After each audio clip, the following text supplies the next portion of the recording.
Bien. Bueno, bienvenidos a la novena, bienvenidos, bienvenidas a la novena clase de Literatura Argentina 2, segundo cuatrimestre de 2021 en la UNIPE. La clase de hoy enterita es de la profesora Laura Silento, que quiere empezar haciendo unas aclaraciones. Bien, gracias Oscar. La aclaración es que ya la bibliografía, tanto corpus como la bibliografía crítica, está cargada en la unidad 3 del aula nuestra. O sea, está cargada con todo lo que creo que vamos a poder trabajar. Primero, yo había cargado dos textos pensando que entraban hoy. No sé si vamos a, aunque sea, decir algo de eso, pero tal vez no. Pero bueno, los había adelantado para que los fueran teniendo por las dudas. Lo que sí van a notar es que puse un documento Word donde aclaro un par de cosas. En función del tipo de tratamiento que vamos a hacer, en lugar de trabajar de manera exhaustiva con bibliografía y corpus, preferí que trabajáramos bien el corpus y reducir bibliografía que pueda resultar enriquecedora, pero un poco tal vez excesiva para el espacio que tenemos. No me gusta dejar cosas que estén sugeridas y ni siquiera sepamos de qué se trata. Por ejemplo, había mucha bibliografía crítica sobre copy. Dejé, o privilegié, mejor dicho, un texto que para mí es fundacional, después lo voy a explicar, es el de César Aira, y en el documento Word les dije, lean tal y tal capítulo de ese libro, el libro está completo, ¿sí? Es copy. Eh, y luego, en algún caso que hice un cambio, fue porque me pareció que contribuía o mejoraba el tratamiento del tema, pero todo eso está aclarado en el documento Word para aparecer en relación con cada tema. Respecto del corpus, también aclaré, por ejemplo, El avión negro, que es una obra de autoría colectiva, está en las obras completas de Germán Rosenmacher que tienen en PDF. Entonces, para buscar el avión negro tienen que entrar al texto de Germán Rosenmacher, ¿sí? O sea, todo ese tipo de pequeños detalles. Bueno, el libro de Susan Sontag está completo, ustedes tienen que leer un artículo, pero eso ya está detallado también en el programa, ¿sí? O sea, no detallé las cosas que ya están en el programa, pero sí hice algún cambio y la reducción misma y demás, me pareció bueno aclararlos ahí mismo, lo van a encontrar. Espero que esté bien hecho el enlace. Silvia dice que ya había encontrado los dos primeros textos, supongo que Dolores también, y los demás compañeros tal vez también. Así que bueno, es el mismo tema, solo cargado lo que vamos a trabajar en la unidad. Bien, bien, Dolores también lo vio. Así que ya está completo. Bueno, vamos a seguir entonces con ficciones. Nosotros tenemos, respecto de ficciones, eh, una línea de lectura. La habíamos empezado ya en las clases anteriores, habíamos tomado el eje de la experimentación con la ficción narrativa en Borges como un momento muy característico de los 40, hasta mediados de los 50, donde, según dice Sarlo en algún artículo, se forjó la fórmula de la prosa de ficción narrativa de Borges.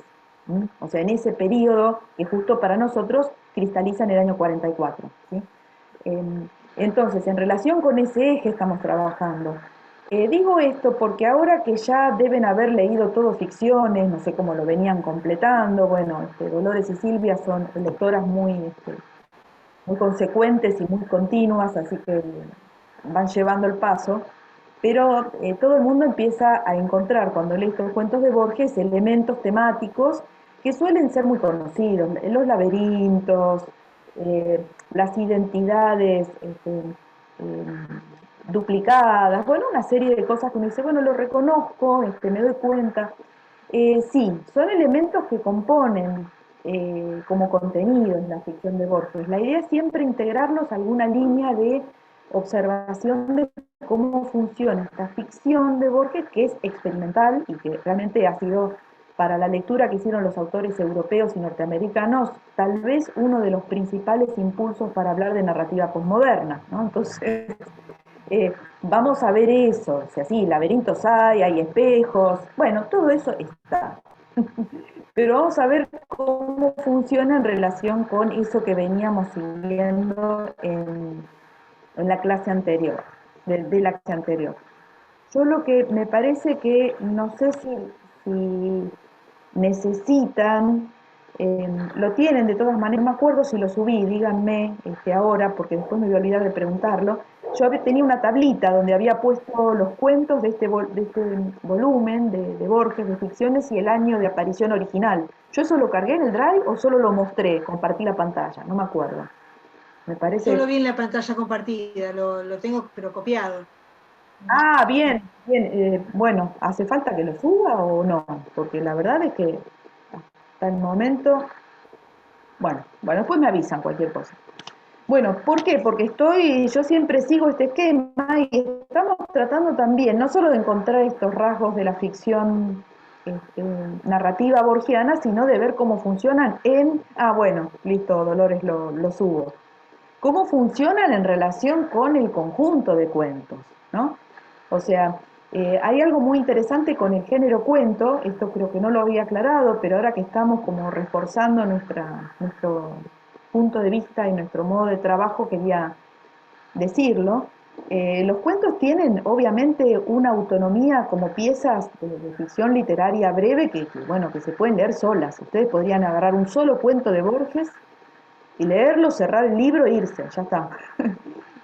Ahora, por algún motivo, estos cuentos que aparecieron inicialmente solos, de manera individual, y son autónomos obviamente, están recopilados por el autor y forman una colección de cuentos. Evidentemente Borges dijo, aquí está o lo mejor o lo que quiero mostrar, lo que quiero agrupar para que sean leídos de la misma manera, bajo el rubro ficciones, ¿no? Etcétera, etcétera. O sea, forman una colección. Así que en la medida en que pude, todo lo que voy a decir afecta de distintas maneras a todos los cuentos de la colección porque están interconectados, ¿no? Eh, Hay una crítica que se llama Gabriela Mora, que se dedicó a la teoría del cuento y dice, bueno, las colecciones de cuentos pueden considerarse integradas o misceláneas, o sea, pero la colección en sí es una forma que tienen los cuentos de convivir, ya no están solos, ¿no?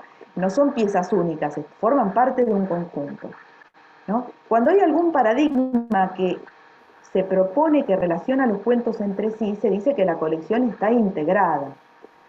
Si los cuentos no tienen ningún vínculo, ni temático, ni estructural, ni formal, sencillamente es una colección miscelánea, ¿no?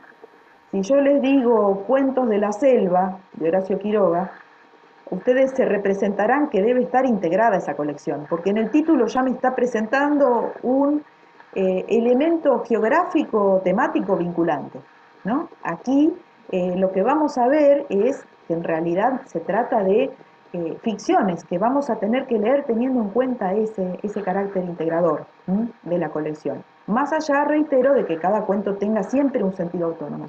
Ahora, la manera en que Borges trató de que se conectaran entre sí, después la vamos a comentar, ya la habrán descubierto al leer, ¿no? Hay fragmentos del mundo de un cuento que están en otro cuento. O sea que eso indica que Borges entramó estas ficciones. O sea que podemos leer algunos rumbos dentro de la colección para agrupar, para vincular rasgos que, bueno, estos cuentos comparten. Obviamente no son tan idénticos como para ponerlos en el mismo paquete. El otro día nos habíamos valido de los que Borges clasificó como fantásticos, aquellos que formaban parte de notas sobre libros imaginarios, y también le habíamos agregado esa característica que tenían algunos cuentos de la sección primera, El jardín de senderos que se bifurcan, que se relacionaban con el género de la distopía. Hablamos de utopía, distopía. Esa es una línea que siguen algunos cuentos. Ahora, en lo que nos queda por ver, tenemos un texto de la serie El jardín de senderos que se bifurcan, que forma parte del primer grupo de estos dos que componen ficciones, que es justamente El jardín de senderos que se bifurcan. No habíamos dicho nada sobre ese cuento en particular, y a mí me parece interesante vincularlo con algunas líneas que vamos a trabajar hoy en relación con Artificios, que es el otro grupo. El otro grupo tiene seis cuentos que figuran en la edición del 44. Otros 3 son posteriores, están agregados en el 56, ¿está bien? O sea, es un caso aparte. Los 6 cuentos de Artificios que aparecen en el año 44 son Funes el Memorioso, los tienen en el índice, ¿sí?, del libro: La forma de la espada, Tema del traidor y del héroe, La muerte y la brújula, El milagro secreto, 3 versiones de Judas. Bueno, supongo que deben haberlos leído. No les pregunté, hablando de colecciones, si los leyeron de corrido, si los leyeron salteados, si los leyeron porque les gustó el título de alguno y empezaron primero con uno, después con el otro. Eso es lo que se suele hacer con los cuentos. No sé si hay algo que quieran comentar sobre eso. O los leyeron de corrido, tampoco tienen por qué leerlos el mismo día. Tal vez la lectura se hace como más decantada leyéndolo por tandas, no sé. No, Sí, yo los leí por orden. Yo leí ficciones por orden, claro, cuento por cuento y por las dudas, a ver qué pasaba, ¿no? Con ese orden que ya traía el libro. Sí, sí. este, Sí, sí, suele pasar así. A veces por la impaciencia o porque no conocemos el autor o lo que sea, a veces elegimos empezar por un lado y no por otro. Vale. Bueno,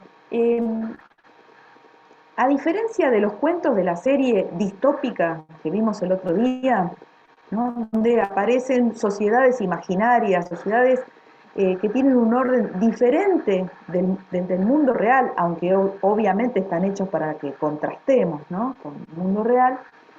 En esta parte de ficciones, nos vamos a encontrar con que ya esto del no lugar está trabajado de otra manera. No sé si ustedes ahora tal vez recordarán que les llamó la atención o ya les llamó la atención y esperarían que lo dijéramos, que en muchos casos hay unas coordenadas de tiempo-espacio bastante ligadas a precisiones históricas y geográficas en estos cuentos. O sea, en lugar de hablar de no lugares, ¿no?, como las utopías negativas o distopías de los cuentos del otro día, aquí tenemos casi podríamos decir ficciones pseudo-historiográficas, ¿no? Hay una contextualización de muchos de estos cuentos que nos queda por ver, que tienen algún anclaje en episodios de la historia política, en países específicos, o sea, es como si se metiera de alguna manera el factor histórico. No sé si le llamó la atención, eso a veces lo que trae como una sensación de que ya sabemos dónde van a pasar los acontecimientos y siempre crea algún tipo de expectativa y de previsión al lector, ¿no? Cuando el lector dice, ah, bueno, esto pasa en Alemania, en la Segunda Guerra Mundial, bueno, ya es otra cosa, ¿no? No transcurre en cualquier lugar, ¿no? Tal vez, bueno, antes transcurrían en las calles de Buenos Aires o en las calles de Palermo, bueno, ahora es otro, ¿no?, el panorama. Así que aquí nos vamos a encontrar con ficciones, o diríamos en términos nuestros, cuentos, que son de alguna manera ficciones pseudohistoriográficas, donde, y aquí me parece también interesante que sumemos este dato, estas ficciones pseudohistóricas llevan la forma de la trama narrativa hasta que se cuenta. Esto me parece un dato interesante.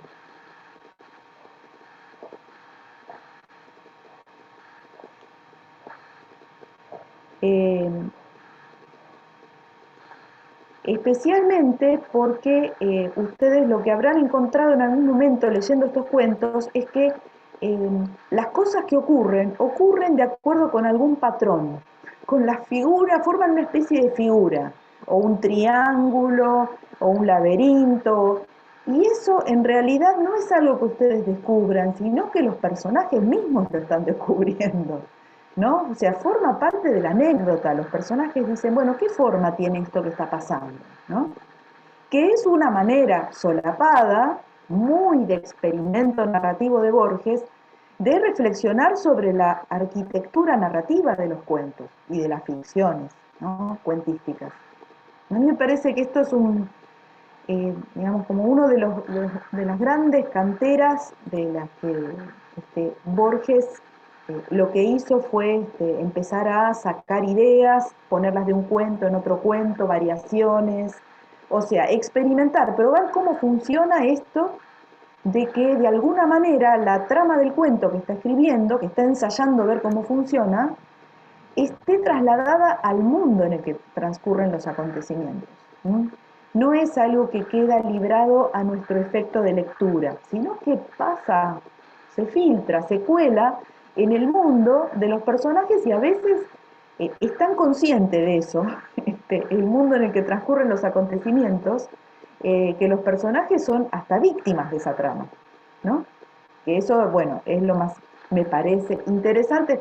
Vamos a ver eh, cómo se despliega esto, eligiendo algunos cuentos, viendo cómo se vinculan entre sí.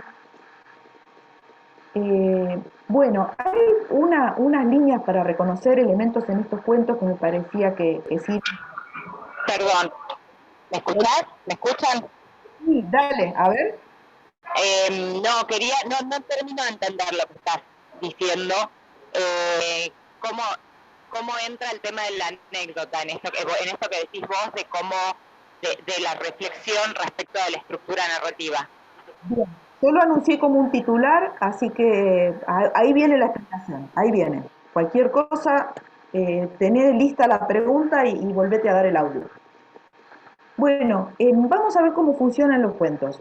En primer lugar, me gustaría que viéramos un poco cómo funcionan las coordenadas de tiempo-espacio. Pero también, para empezar a contestar un poco lo que la intriga a Dolores con toda razón, porque di el titular y no dije por qué, eh, es que en muchos de los cuentos, cualquiera sea la circunstancia, habrán visto que hay elementos que tienen que ver con enigmas, con conspiraciones, digamos, incluso con lo policial, concretamente. Bueno, allí hay un refuerzo muy fuerte de determinados formatos narrativos que corresponden a géneros específicos del cuento, o el cuento de enigma, policial, clásico, o el cuento de suspenso, y ahora vamos a detallar esto. Lo interesante es cómo Borges aprovecha ese elemento tan estricto de conformación de esas variantes genéricas del cuento para trasladarlo al funcionamiento de la ficción, cualquiera sea la circunstancia, el lugar que se le ocurra para ese cuento en particular. Ahora lo vamos a ver. Lo voy a dejar para un segundo momento porque quiero empezar con algo que es un poquito más, podríamos decir, un dato de contenido más simple. Eh, para ver las coordenadas de tiempo y espacio, hay algunos casos que me parecen muy interesantes porque, en primer lugar, Borges elige escenarios geográficos que están atravesados por algún acontecimiento histórico y político que les da algún atractivo. Y son exóticos, o sea, son espacios que no tienen nada que ver con nuestra cultura. ¿Y a qué me refiero? Por ejemplo, a el jardín de senderos que se bifurcan, ¿no? El contexto epocal es el de la Primera Guerra Mundial, está mencionado el año 1916. Otro cuento, por ejemplo, La forma de la espada. En La forma de la espada nos encontramos con, bueno, una sorpresa, y es que Borges está ficcionalizado y es un interlocutor de un personaje que es irlandés. La historia que cuenta nos envía a la Irlanda levantada contra el dominio político inglés, especialmente todo un periodo muy turbulento de las luchas de los irlandeses para la liberación, las luchas nacionalistas, ¿no?, de los irlandeses entre fines del siglo XIX y la década de los años 20 del siglo XX, ¿no? Fíjense que allí los escenarios son francamente, los vamos a llamar exóticos, pero en realidad exóticos tienen que ver con el punto de vista de Borges, ¿no?, del horizonte autoral, ¿no? Este es un punto. Otro punto, en tema del traidor y del héroe, los acontecimientos también transcurren en Irlanda, aunque se nos dice, esto es un borrador de argumento, podría ser, pongamos que transcurren en Irlanda, o sea, la ubicación espacio-epocal es, obviamente diríamos, tentativa, ¿no? Después, otra cuestión interesante, ¿qué pasa con la muerte y la brújula? ¿Dónde está ubicada? Nos tenemos que guiar por el nombre de los lugares que menciona, el Hotel du Nord, Trist-le-Roi, ¿qué es eso? Bueno, eso es Adrogué. Bueno, pero no está presentado como Adrogué, está de alguna manera disimulado, hay una especie de trabajo pseudo-referencial, y bueno, así nos damos cuenta de que Borges está trastocando estas coordenadas de tiempo y espacio en un par de sentidos que me gustaría desarrollar brevemente.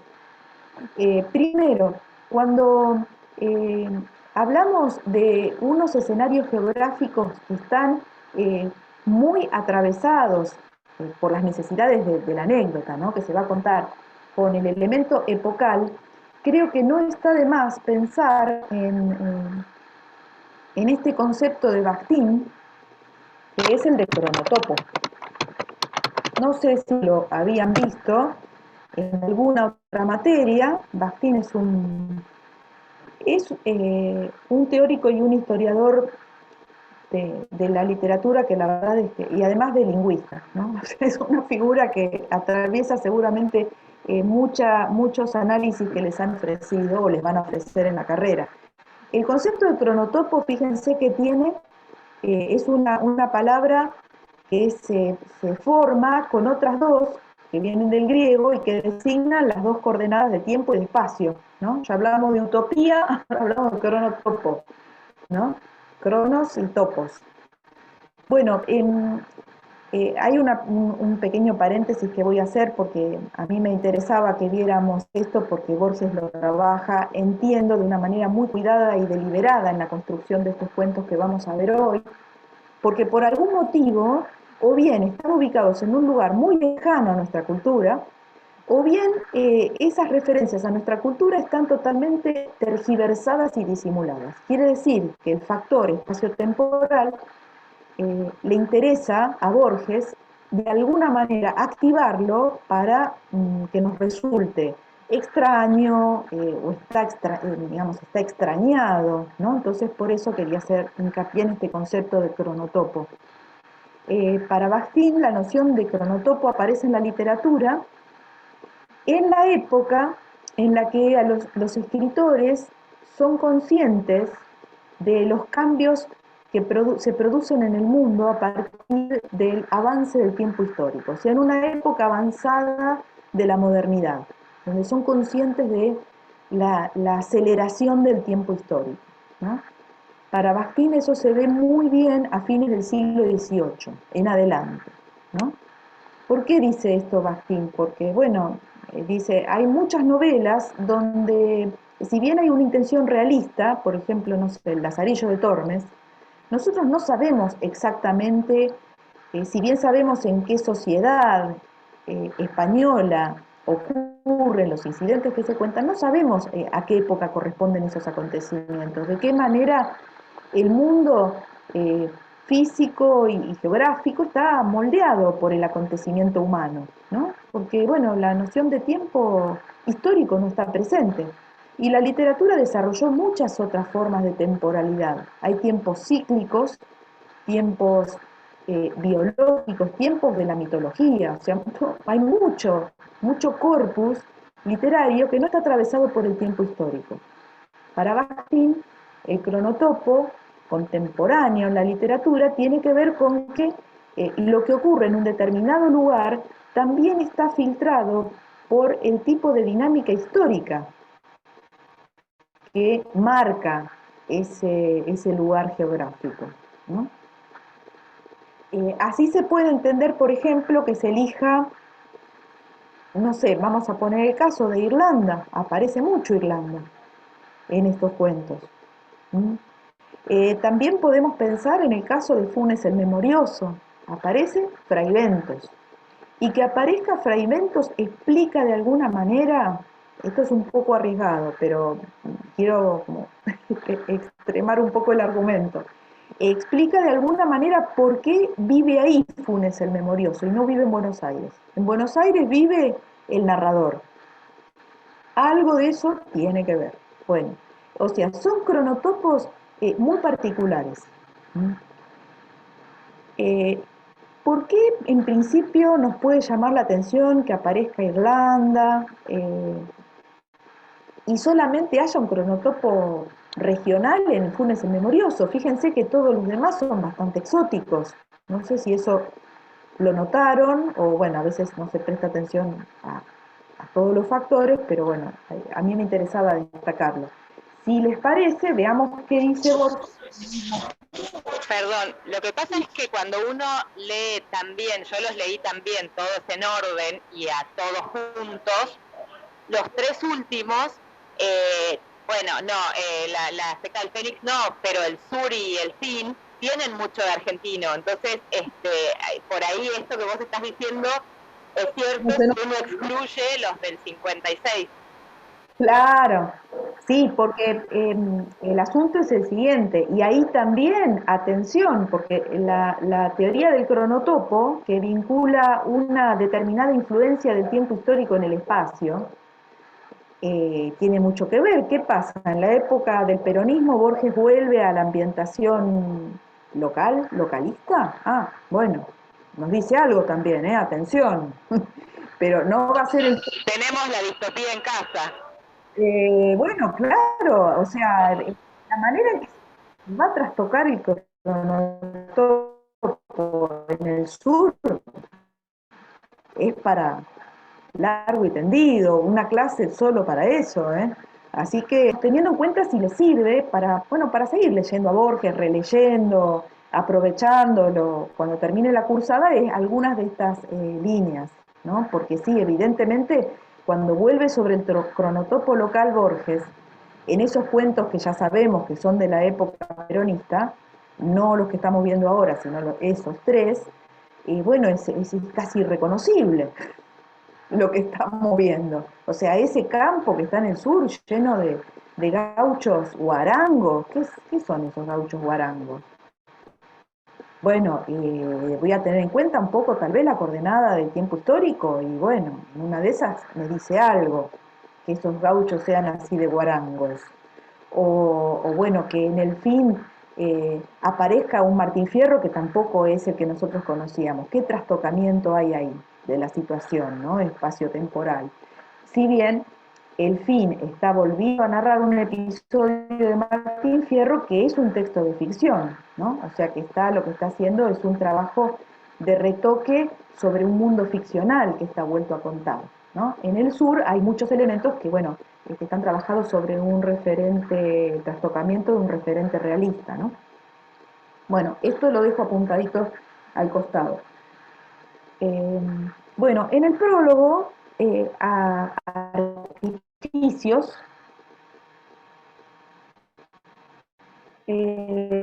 Borges dice, aunque de ejecución menos torpe, las piezas de este libro no difieren de las que forman el anterior.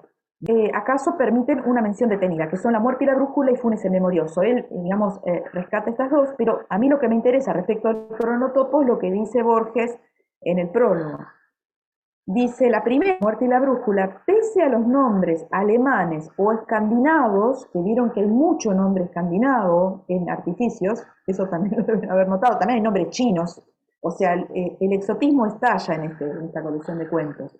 Pero respecto de la Muerte y la brújula, dice, pese a los nombres alemanes o escandinavos, ocurre en un Buenos Aires de sueños. La torcida Rue de Toulon es el paseo de Julio. Triste-le-Roi, el hotel donde Herbert Ashe escribió, y tal vez no leyó, el tomo 11 de una enciclopedia ilusoria. ¿Está? Bueno, fíjense que aquí está diciendo es un Buenos Aires de sueños, no es tampoco la ciudad de Buenos Aires, ¿no? Es el conurbano y una zona que Borges habitó y hizo mucho, que es Adrogué, ¿no? Ayer justamente estuve en Adrogué por un tratamiento que sigo ahí y me sorprendió ver cómo conserva unas casonas que parecen las de la muerte y la brújula, o de algunas de las descritas en este cuento. Es realmente, bueno, un milagro que se conserven en el conurbano sur estas cosas, pero es increíble. Las casonas, los portones, esas casonas que parecen deshabitadas, bueno, en fin, toda esa arquitectura de Adrogué, que sin embargo tienen nombres que desorientan respecto de la ubicación geográfica. Y Borges ya nos advierte que nos va a desorientar. Bueno, quisiera agregar respecto de esto que no hay tampoco digamos, una inocencia, una casualidad. Me gustaría que viéramos brevemente, yo ya había mencionado el escritor argentino y la tradición, este ensayo de Borges que es del 51, aunque aparezca en un libro del 32. Y hay un momento en el que, bueno, yo ya les había comentado que a Borges le interesa destruir los argumentos del nacionalismo cultural, en este ensayo, el escritor argentino en la tradición. Tradición da cuenta de una obligación supuesta del escritor que se quiera presentar como representativamente argentino de tratar temas locales, ¿no? Y habíamos dicho el otro día cómo Borges dice, bueno, pero atención, el color local es un invento europeo, por lo tanto hay una paradoja allí, no podemos tener color local sin rendirle culto de alguna manera a los románticos europeos cuando elegimos eso, ¿no? Pero también hay otro argumento, y es que textos muy arraigados, muy representativos de una cultura, él pone el caso del Corán, o, bueno, sí, más que nada el Corán, y lo saca de un autor que se llama Gibbon, un historiador, que dice, en el Corán no se mencionan los camellos, se presuponen, están implícitos, porque no hace falta, y aquí viene el dato que nos interesa a nosotros, no hace falta exhibirlos dentro del texto que representa a la cultura propia, porque están supuestos. O sea, en el Corán no se mencionan los camellos, pero sabemos que hay camellos. Bueno, entonces, ¿qué dice Borges? Se pone como ejemplo a sí mismo de que el color local puede estar implícito, sobreentendido, no hace falta hacerlo explícito mediante la descripción, la alusión precisa, etc. Y menciona la muerte y la brújula, por eso quiero volver sobre ese ensayo hoy. Dice Borges en El escritor argentino en la tradición, séame permitida aquí una confidencia, una mínima confidencia. Durante muchos años, en libros ahora felizmente olvidados, traté de redactar el sabor, la esencia de los barrios extremos de Buenos Aires. Naturalmente, abundé en palabras locales, no prescindí de palabras como cuchilleros, milonga, tapia y otras, y escribí así aquellos olvidables y olvidados libros. Bueno, mentira esto, no importa, él los plantea así. Luego, hará un año, escribí una historia que se llama La muerte y la brújula, que es una suerte de pesadilla, una pesadilla en que figuran elementos de Buenos Aires deformados por el horror de la pesadilla. Pienso allí en el Paseo Colón y lo llamo Rue de Toulon. Pienso en las quintas de Drogué y la llamo Triste-le-Roi. Publicada esa historia, mis amigos me dijeron que al fin habían encontrado en lo que yo escribía el sabor de las afueras de Buenos Aires. Precisamente porque no me había propuesto encontrar ese sabor, porque me había abandonado al sueño, pude lograr al cabo de tantos años lo que antes busqué en vano. Bueno, Esta es una declaración de un Borges que quiere expresamente diferenciarse de ese color local que no tiene que ver con el nacionalismo cultural, pero evidentemente no quiere que lo metan en la misma bolsa en el momento en el que das esta conferencia. ¿Está bien? Parece, de todas maneras, esto lo hace para los fines de nuestro análisis. No vamos a hacer este análisis de la psicología del autor para nada, pero sí tiene la función en este ensayo de trazar unas diferencias respecto de lo que el nacionalismo cultural espera y de lo que él quiere hacer. Y él se defiende, como dijo una vez, yo me defiendo escribiendo literatura fantástica, yo me defiendo corriéndome del color local y del costumbrismo y del realismo. Yo me corro, y para correrme hago algún experimento con la ficción, por ejemplo, ponerle nombres franceses a un lugar del conurbano bonaerense, de las afueras, lugares extremos de las afueras de Buenos Aires, como diría Borges, ¿no? Entonces, bueno, esta es una especie de experimento, diríamos, en estos cuentos que vamos a mencionar hoy, con el cronotopo localista. En lugar de poner un cronotopo localista fácilmente reconocible, lo disimula con nombres franceses. Lo mismo podríamos decir de La muerte y la brújula, ¿sí? No se estará refiriendo a algunas zonas de Buenos Aires también cuando habla de esas localizaciones geográficas, y sí, es probable, él ya lo acaba de decir, y también dice, es una Buenos Aires de sueños la de La muerte y la brújula, ¿sí? Entonces, bueno, por un lado, este distractor. Dice, mis amigos me dijeron que era muy local. Bueno, eso obviamente no es un argumento que nos sirva. No es porque, bueno, no tiene por qué darse cuenta. Pero es muy evidente que quiere evadir el color local. Entonces, tal vez algunas cosas que nos sirvan para nuestra realidad histórica están puestas en Irlanda. Y en algunos lugares, y bueno, puede ser Irlanda, pero puede ser otro lugar. Esto es muy distinto, por ejemplo, en tema del traidor y del héroe. O sea que hay una especie de experimento, bueno, que está trabajando contra el verosímil nacionalista de la ficción. ¿Me expliqué hasta aquí? Este es un punto que me parece interesante, porque Borges está jugando con eso también. Está viendo cómo funcionan modos de la ficción que vayan por caminos opuestos al del localismo, ¿no?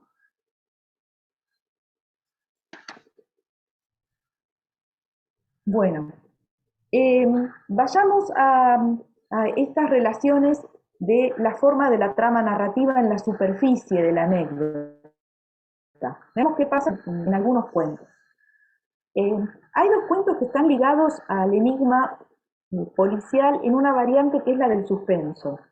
Yo sumaría uno más, ¿no? Pero en principio sería El jardín de senderos que se bifurcan, La muerte y la brújula, y tres versiones de Judas. Esos tres cuentos, en principio, trabajan con alguna figura de una conspiración o un delito. Podríamos sumar también tema del traidor y del héroe si quieren, ¿no? Pero en estos tres cuentos me parece interesante que haya, por ejemplo, un caso de espionaje en El jardín de senderos que se bifurcan. Después hay una serie de asesinatos en La muerte y la brújula que terminan con una especie de final donde la resolución tiene que ver con crímenes que han servido para vengarse del investigador, ¿no? ¿Recuerdan eso que se va descubriendo? Obviamente para todo esto tenemos que spoilear todo, pero como ustedes leyeron todos los cuentos, ningún problema. Y en tres versiones de Judas también hay algo que se quiere hacer, una especie de confabulación que termina de alguna manera acosando al protagonista, que es alguien que tiene una tesis sobre el rol benefactor, el rol bien intencionado de Judas cuando vende y traiciona a Jesús. Bueno, esa persona también parece víctima de una confabulación para que esa verdad no se sepa, ¿no? Fíjense que en todos estos casos de alguna manera nosotros reconocemos, especialmente en el Jardín de Senderos que se bifurcan y en La Muerte y la Brújula, las leyes de uno de los tipos del relato policial. Yo mencionaba espionaje y suspenso porque en muchos casos hay una variante respecto del policial de enigma. Y me gustaría recordar cuál es, así detallo un poco más. En el cuento policial de enigma, que es el que más se estudia en la escuela, que es el que tiene algunos paradigmas como Agatha Christie o Conan Doyle, ¿no? El creador de Sherlock Holmes, o el mismo Poe, ¿no? De los crímenes de la calle Morgue, etc. Eh, se habla de enigma, de policial de enigma, no solo porque, bueno, haya un crimen o un delito, sino que ese crimen o delito ya ocurrió cuando comienza el relato. Entonces, lo que despliega el relato son una serie de indicios y principalmente los indicios que se van sembrando en el camino de la investigación del detective que está a cargo de desentrañar esto. Ahora, este proceso, ¿qué hace? Avanza hacia linealmente, ¿no? Y cronológicamente hacia la resolución del enigma, pero la resolución del enigma implica desandar los acontecimientos. O sea, generalmente cuando arranca el relato, en un policial, el crimen ya se produjo. Por ejemplo, no sé, se robaron las joyas ya no están en la casa de la mansión tal o cual. O ya aparece una persona muerta, asesinada, con signos de haber sido asesinada. O sea, eso ya pasó. Nosotros entramos al relato cuando comienza la tarea del detective, por eso el detective es una figura que constituye un foco importante para el relato, ¿no? Es más, el criminal generalmente no tiene identidad hasta el final. Tal vez lo vimos desde la primera línea, pero no sabemos qué es el criminal, ¿no? O el ladrón o el asesino. Bueno, se reconoce esto que estoy diciendo, es un modo de funcionamiento del policial de enigma y se llama policial clásico. En el siglo XX la tipología del relato policial se hizo más diversa, ¿no? Hay policiales más sucios, hay policiales muy limpios en el sentido de que siguen un engranaje narrativo sin turbulencias o sin aristas escabrosas, pero sí sostiene una atención que no va hacia el pasado, sino hacia lo que está por pasar. En los casos el thriller, la novela de espionaje y demás, lo que hace es crear las condiciones que hacen suponer que detrás de un asesinato, de un crimen, vendrán otros. Y el detective lo que hace es próximos crímenes para tratar de evitarlos, ¿no? Fíjense que se parece mucho a esto, lo que estamos viendo en los cuentos de Borges. Silvia, ¿querías decir algo? No, que es La Muerte y la Brújula. Sí, sí. Bueno, allí tenemos entonces un esquema que Borges aprovecha porque recordemos que Borges, después lo vamos a decir de hoy, son anglófilos, o sea, ellos consumen y reivindican la literatura inglesa, ¿no? Que es la que ha acuñado, por lo menos para la época de este tipo de relatos policiales o de suspenso. Entonces, en La Muerte y la Brújula tenemos una intriga narrativa eh, donde justamente eh, hay un juego interesante, porque nosotros seguimos el devenir de Lönnrot, ¿no? Ese investigador con apellido escandinavo, ¿no? Que está en las calles de vaya a saber dónde, que puede ser Buenos Aires, no se sabe. Bueno, en ese lugar, ese detective está investigando a partir de la muerte de un especialista en las teorías del judaísmo, ese crimen. Ahora, mientras averigua ese crimen, está trabajando sobre una cosa que se habrán dado cuenta que es un jueguito muy, hasta parece tonto de Borges, que siembra de números 3 y 4 todas las cosas que pasan, ¿no? Hay 3 calles, los asesinatos ocurren el día 3 de diciembre, 3 de enero, 3 de... como una especie de señal que Lönnrot lo que hace es tratar de interpretar, a diferencia del comisario, que siempre es más ramplón en estos géneros. El comisario tiene sentido común, tiene experiencia, pero el otro es el que pone algún dispositivo de interpretación especial a funcionar, y León dice, no, yo voy a interpretar en clave jasídica, de la teoría de no sé qué, del tetragramaton, y voy a poner a funcionar esto. Entonces, bueno, el texto siembra del número 3 o del 4 para que nosotros veamos si el detective es capaz de, a partir de ese acto de interpretación, adelantarse a los crímenes, ¿no?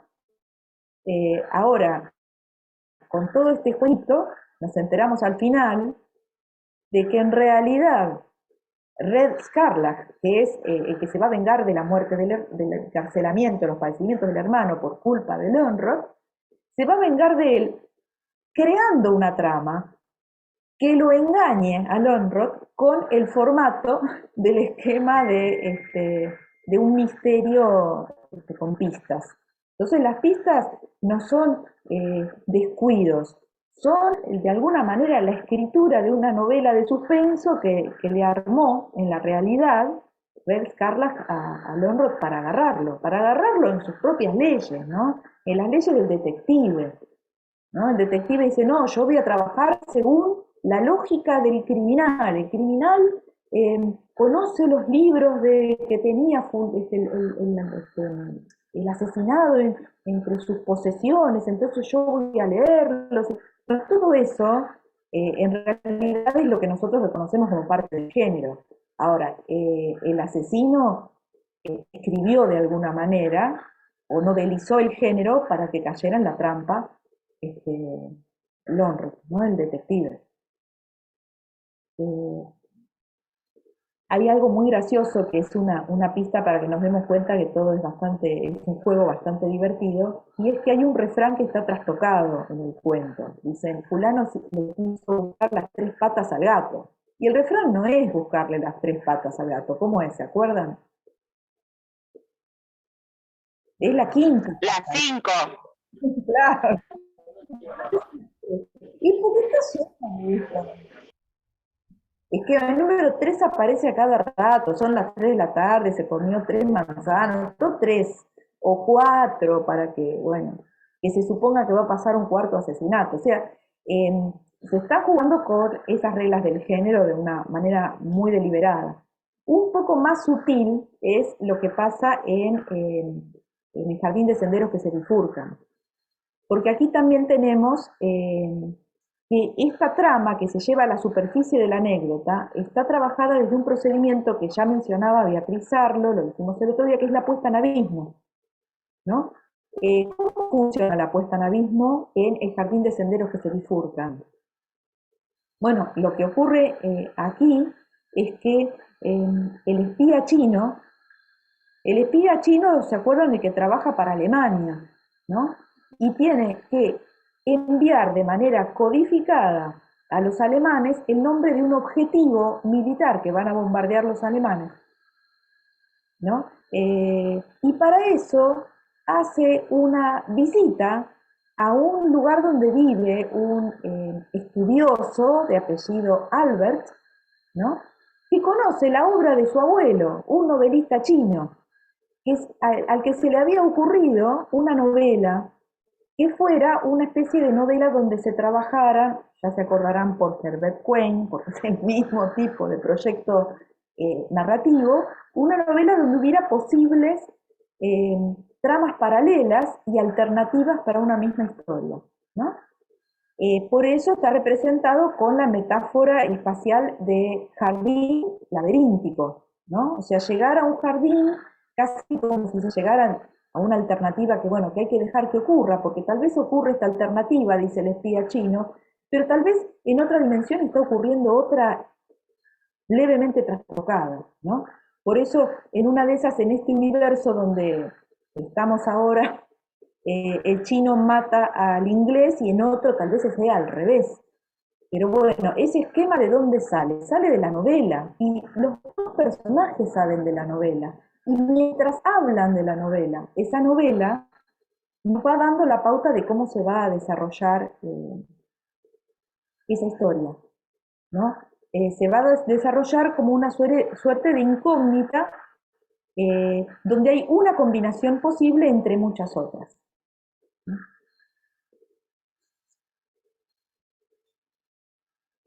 Donde, tal vez, obviamente, abuelo ancestro chino del protagonista, del espía, ya había redactado lo que iba a pasar.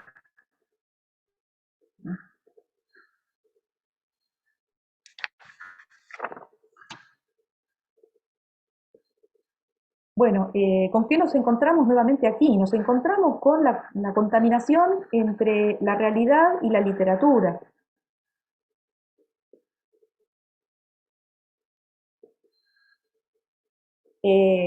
Con dos variantes.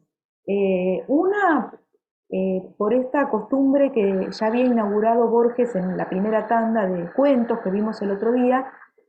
¿Se acuerdan que lo dijo en el prólogo? ¿Para qué voy a escribir textos largos si yo puedo escribir un texto corto donde haga la reseña de ese libro imaginario y bueno, que puede ser una novela de 500 páginas? Yo escribo 5 páginas, soy perezoso, ¿no? O sea, puede estar aludida a una ficción enormemente compleja o larga o extensa o infinita en el lapso muy breve de un cuento, ¿no?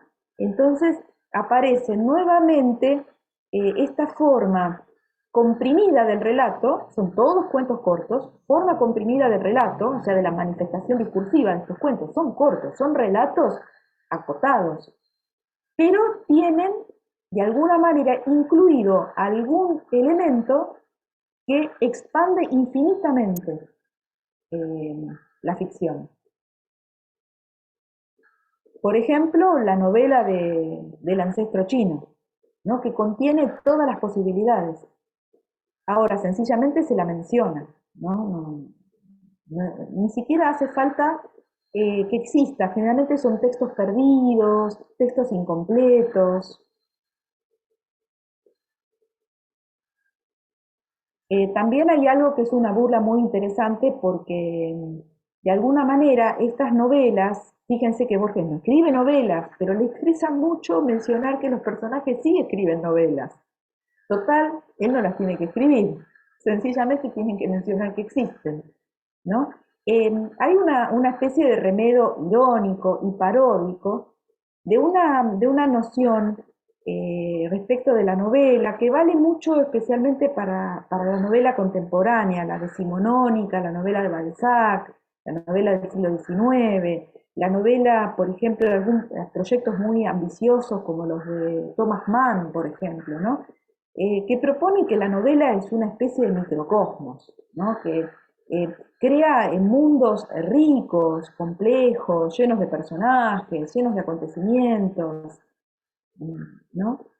Bueno, y eso está evocado, pero lo que hace Borges es decir, a mí lo que me interesa de esas novelas, de eso que ni siquiera vamos a conocer porque son construcciones ficcionales y abstractas, es que influyen en la manera en que nosotros podemos entender la forma de armar los relatos, ¿no? O sea, la trama de lo que pensó el ancestro chino le da la forma al cuento El jardín de senderos que se bifurcan.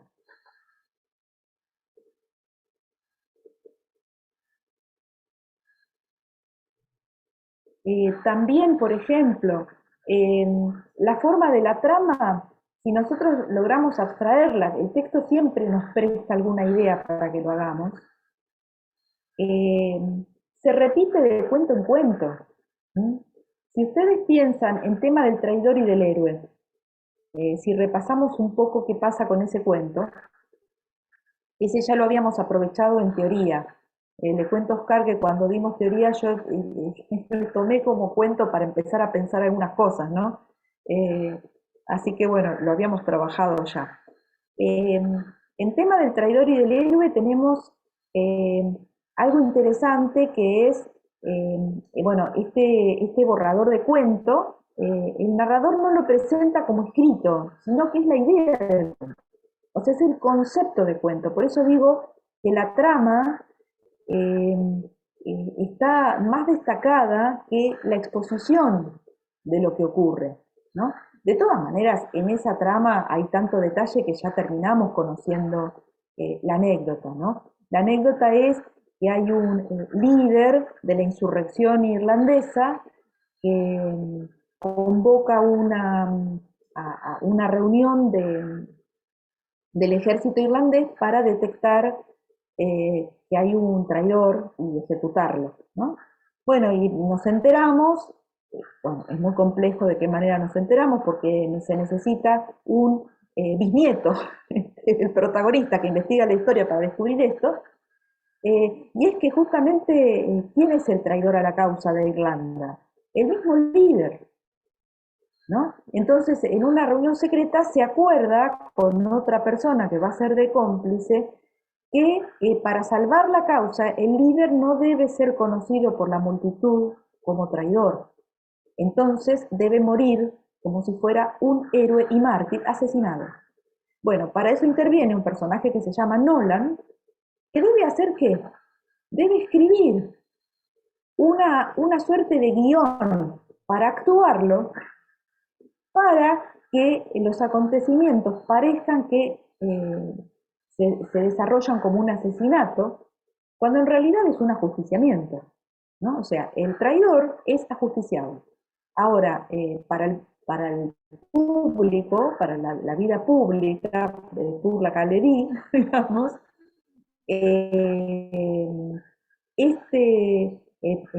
cae víctima de una mano asesina anónima, ¿no?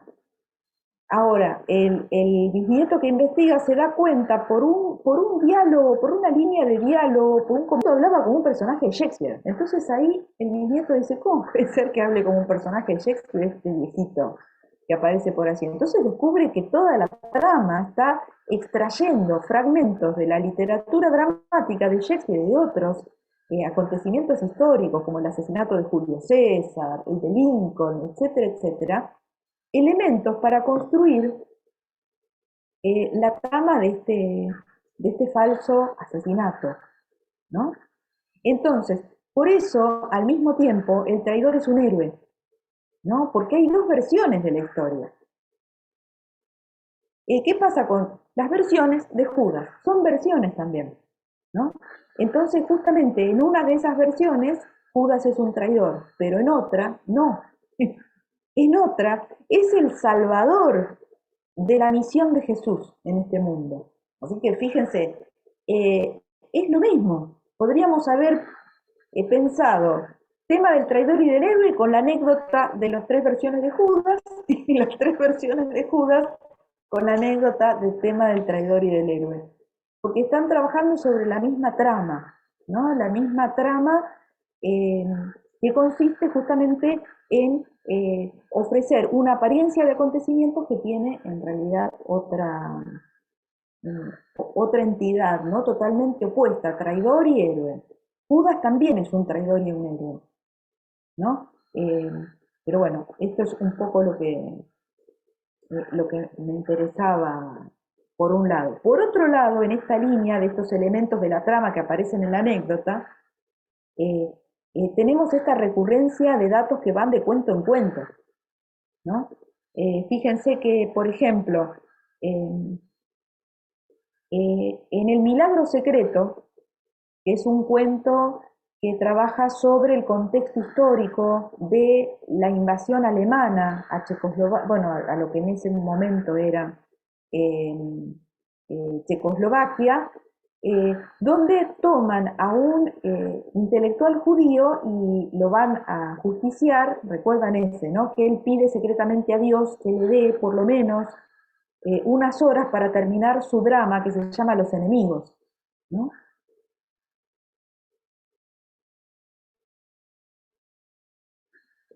Bueno, una de esas obras que escribe este autor se llama Vindicación de la Eternidad. Y Vindicación de la Eternidad es un libro que consulta Runenberg, el protagonista de las tres versiones de Judas, O sea, el libro que escribió un personaje de un cuento es la bibliografía del personaje de otro cuento, ¿no? Esto es interesante porque esto también lo hacía el realismo. Balzac ponía a un personaje que aparecía de una novela en otra, de una novela en otra. Aquí, digamos, lo nuevo de Borges es que en realidad están tan declaradamente mostradas como ficciones, como conceptos de la ficción, estos textos, que ya la referencia no es realista, ¿no? En las novelas de Balzac, el hecho de que apareciera algún personaje en una novela y después en otra, claro, todos transcurren en París, en un París históricamente verificable. Entonces, claro, ¿cómo no van a reaparecer los personajes? Y forman parte del mismo universo. En este caso nos sorprende que formen parte del mismo universo, porque ya sabemos que son personajes de ficción, ¿no? Entonces, Borges está trabajando con referentes que no envían a una ilusión de realidad, sino a una ilusión de metaficción, ¿no? Es más complejo, obviamente, ¿no?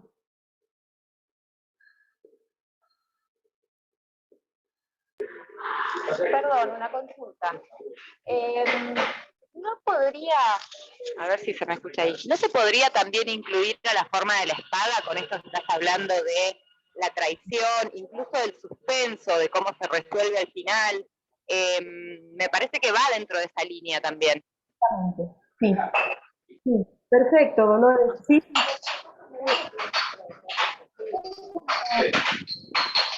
Siguiendo esto que quería decir en el comienzo, que era la hipótesis de lectura, de que en realidad a nosotros se nos suministran los esquemas para que nosotros los vayamos viendo como calcados de un cuento en otro, para que podamos reflexionar sobre la organización narrativa de esas ficciones, no sobre lo que pasa nada más. Uy, mirá lo que le pasó, qué sé yo, eh, a, a este irlandés que era tan cobarde que le daba vergüenza contar que había traicionado la causa de los irlandeses. Un traidor también, ¿no? Obviamente, otro traidor, ¿no? Claro, pero todos con esa contracara también de una dosis de nobleza, incluso aunque sea para avergonzarse después de eso, ¿no? Totalmente. Por eso esta duplicidad es la forma de la trama. Entonces lo que descubrimos, lo que Borges nos muestra, es que nos tiene que llamar la atención la forma de tramar estas historias. Y la forma de tramar estas historias está tematizada todo el tiempo, ¿no? Que es lo que yo quería exponer al principio. Lo que aportás, Dolores, tiene que ver con eso, que empezamos a leer eh, todos los cuentos como parte de un proyecto general, como una máquina de tramas, de ficción, que se activa de distintas maneras en cada cuento. Pero yo soy consciente de esas tramas, evidentemente me hace consciente este libro, ¿no? O sea, no hay ilusión realista. Yo no estoy pensando en el drama de la guerra. Y el drama de la guerra y el drama de la insurrección irlandesa frente a los ingleses está todo el tiempo. Y sin embargo eso de repente pasa a un segundo plano. Porque el primer plano es el otro, el de las tramas. El héroe que es traidor. El traidor que es héroe. Eh, la confabulación, el culpable que es inocente, etcétera, etcétera, ¿no? Esto, bueno, en relación con la exhibición de las tramas, ¿no? Y las tramas están presentes permanentemente. Ahora, respecto de los textos que son ficciones pseudohistóricas, en el sentido de que tienen algún anclaje cronotópico en lugar y tiempo, lo que hace Borges también es experimentar con la posibilidad de que desconfiemos de la versión oficial de la historia. O sea, que de alguna manera la literatura venga a desmentir, ¿no? Una especie de noción bastante interesante de cómo funciona la historia, ¿no? O sea, Borges en ese sentido me parece que tiene una apuesta muy interesante en la semántica de buena parte de estos cuentos, ¿no?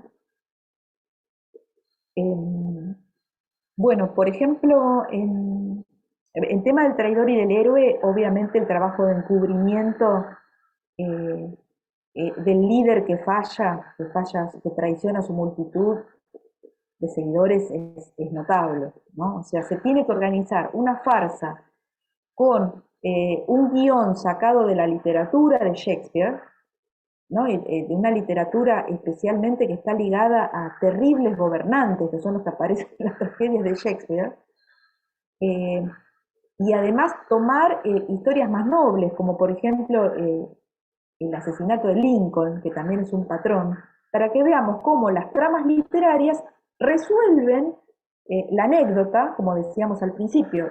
Nolan tiene que inventar un guión literario para que la realidad pueda ser encubierta, porque había que encubrir la realidad. Obviamente esa realidad histórica auténtica no se va a conocer nunca, porque el bisnieto del traidor nunca va a ser una biografía de su bisabuelo donde diga que había sido un traidor. Va a confirmar la historia oficial. Fíjense, la trama cerrada por la cual descubre algo interesante pero no lo va a revelar nunca, ¿no? También, bueno, en El Milagro Secreto ocurre algo de esta contaminación entre la literatura y la historia, ¿no? ¿Por qué se llama secreto el milagro? Porque transcurre en la mente del protagonista, ¿no? En la realidad exterior no cambió nada, pero fíjense cómo supuestamente el escritor pide a Dios que le dé un tiempo antes de ser fusilado para terminar su drama, o sea, su obra dramática, y cuando la termina, todo lo que había sido detenido en el mundo exterior se reactiva y él evidentemente ya recibe la bala que lo va a matar, ¿no? Desde el punto de vista del tiempo cronológico, no transcurrió el tiempo mental y psicológico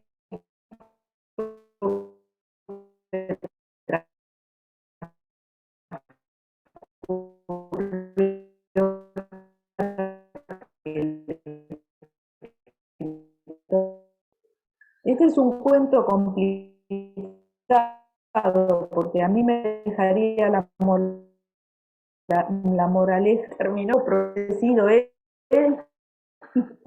el prota termina un poquito más, así no, porque tiene que ver con el final de la obra, ¿no? Una obra que también es un proyecto, ¿es una obra o qué es?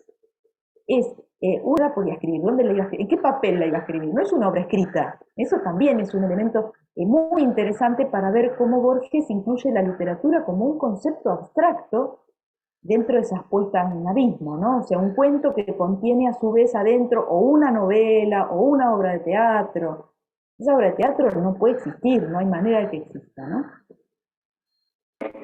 También en el caso del jardín de senderos que se bifurcan, que tenés una novela que es un laberinto o un laberinto que es una novela. Son imposibles, o sea, son conceptuales, son conceptos. Por eso digo, cómo la trama aparece es más importante que la obra.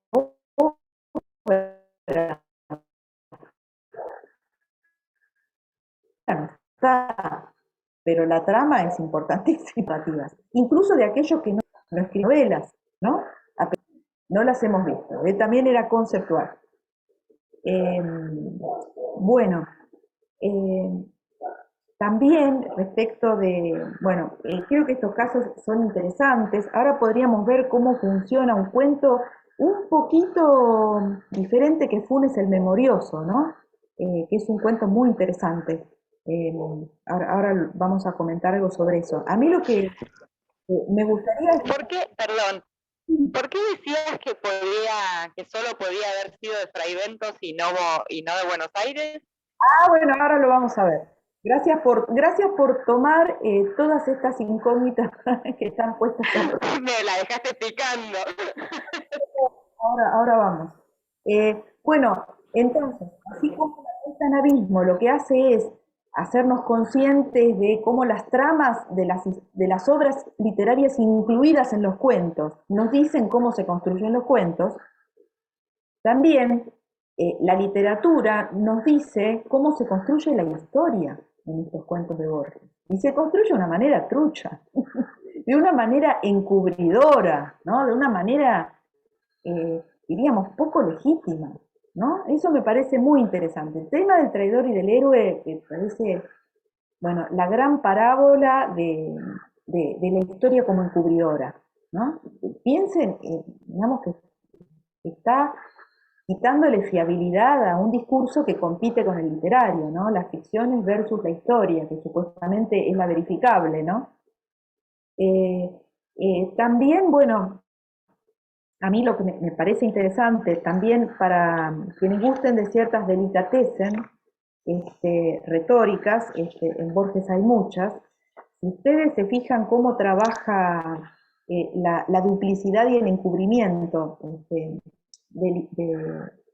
la verdad, el discurso oficial de la historia, fíjense el uso del oxímoron, ¿no? Y de las formas de la contradicción en la retórica por ejemplo, el tema del traidor y del héroe. Voy a citar dos ejemplos que están en el final del cuento.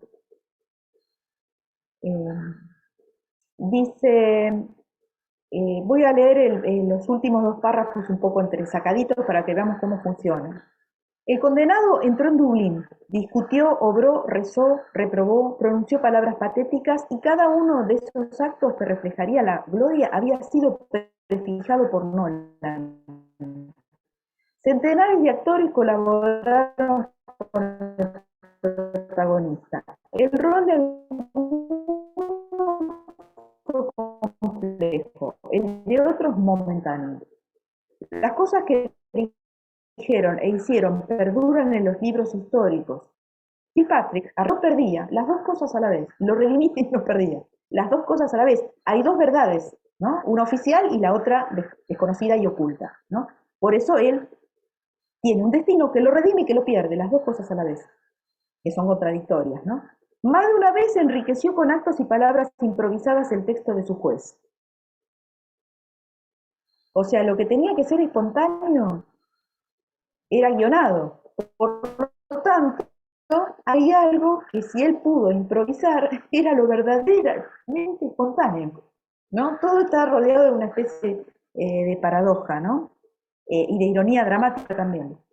Así fue desplegándose en el tiempo. El populoso drama no es drama, ¿es historia o es una obra literaria dramática? ¿Qué pasó con Kilpatrick? Bueno, las dos cosas. Es la historia oficial, pero es una obra literaria también.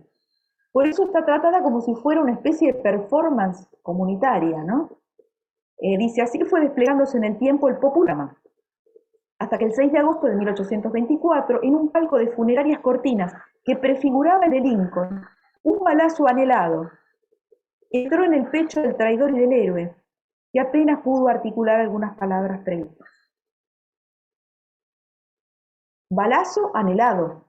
Fíjense que allí hay algo del rubro del oxímoron, ¿no? A menos que, bueno, alguien sea suicida, ¿no? Y fíjense cómo este ejemplito al pasar de Lincoln, ¿no? Prefiguraba el de Lincoln. Entonces, ¿qué fue el asesinato de Lincoln? ¿No puedo yo revisar entonces esa versión histórica de que Lincoln fue asesinado? Bueno, fíjense que se vuelve bastante insidioso el relato, ¿no? Porque nos está mostrando una suerte de relato encubridor de la historia, ¿no? Como si la verdad nunca pudiera estar accesible o ser accesible al conocimiento nuestro, ¿no? Por eso en algunos casos se descubren cosas y mejor callarlas. Es lo que hacen muchos personajes, ¿no? O en la forma de la espada. ¿Quién va a saber esto? Lo va a saber alguien a quien se le confía en una charla secreta.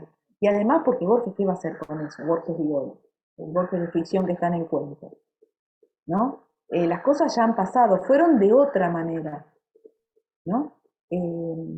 Pero bueno, en la forma de la espada lo interesante es esa especie de cinismo humilde, ¿no? Para volver al oxímoron y esa duplicidad que Dolores encontró en el personaje, ¿no?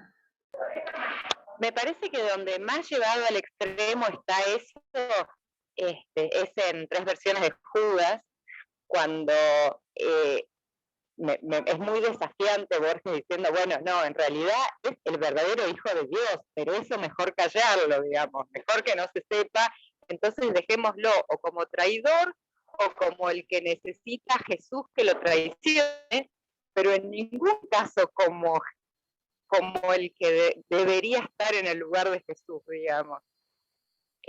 Ahí es llevado al extremo.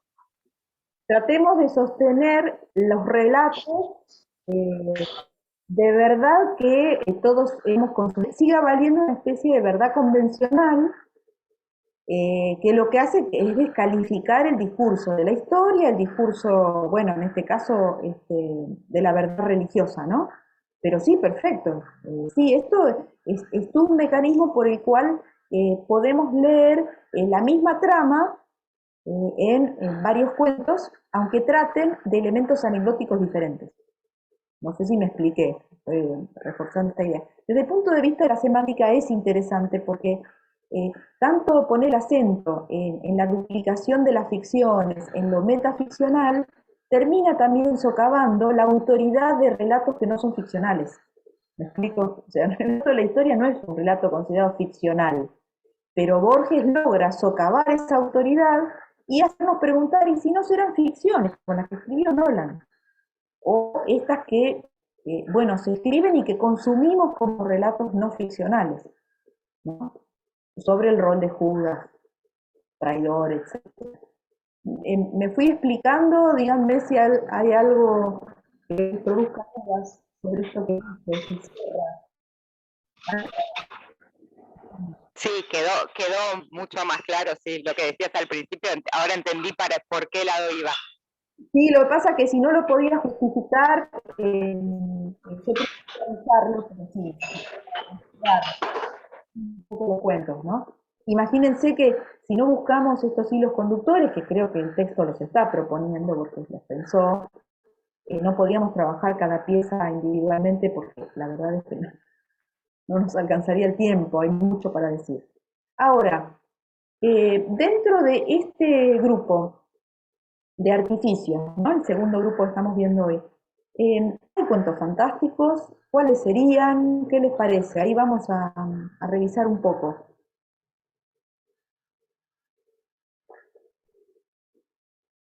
Yo detectaría, o por lo menos resaltaría como más seguros o contundentes, dos. A ver si se les ocurre o alguno que estén seguras, que leerían por ese lado. Tiene que ver con un tipo de ficción, ¿no? Fantástico.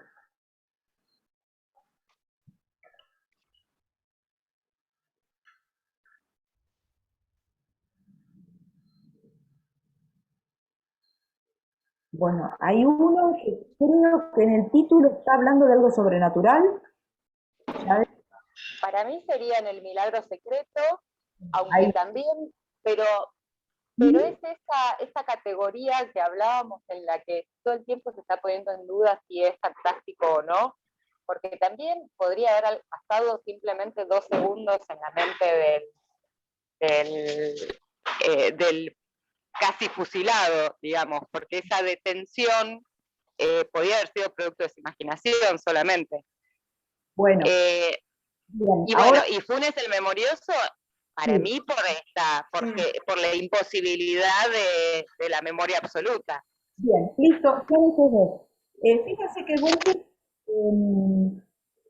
aquí está trabajando con algo que en una de esas, bueno, las ruinas circulares trabajaba de manera más contundente. Bueno, después las distopías son un rubro diferente, en un tipo de ficción, porque están marcadamente como, presentadas como mundos hipotéticos. Y la literatura fantástica lo que tiene es que en general lo que hace es presentar algún mundo que funciona a la manera realista hasta que hay un elemento que vemos que resulta imposible en ese mundo que funciona a la manera realista y por lo tanto produce una problemática o una vacilación, diría Todorov, ¿no? Entre una y otra explicación de ese acontecimiento y por lo tanto nos permitiría cuestionar el realismo absoluto de esa historia, ¿no?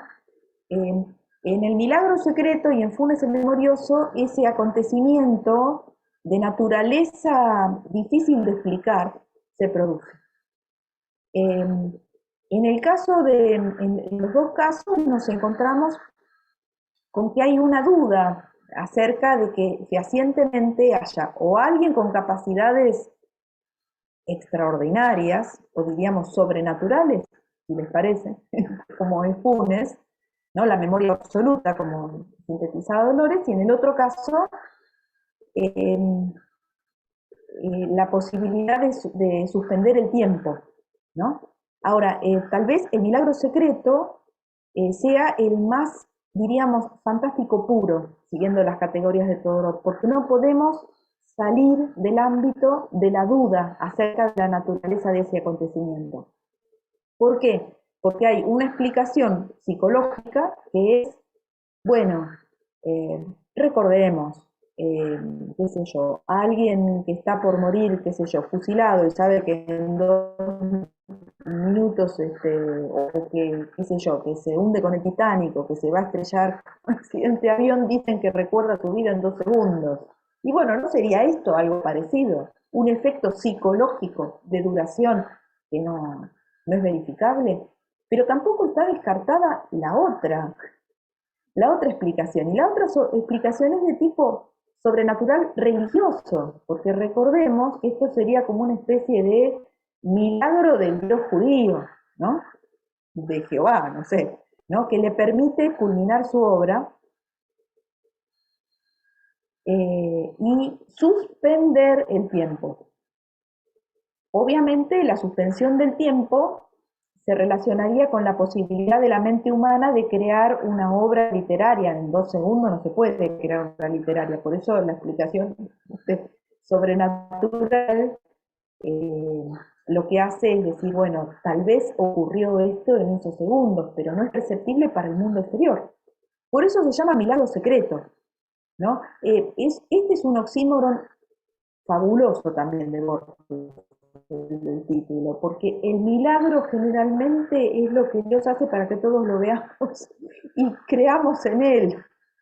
El milagro no es secreto, por definición, ¿no? El milagro es para que lo veamos todos, ¿no? El milagro es para exhibir, no es para, ¿no? Que no, si no lo vemos no ocurrió, ¿no? Tiene que ver con eso. Así que bueno, ese es fantástico. Y justamente eso de no poder resolverlo es lo que lo hace fantástico, porque allí aparece una especie de intervención divina que lo ayuda al escritor, ¿no?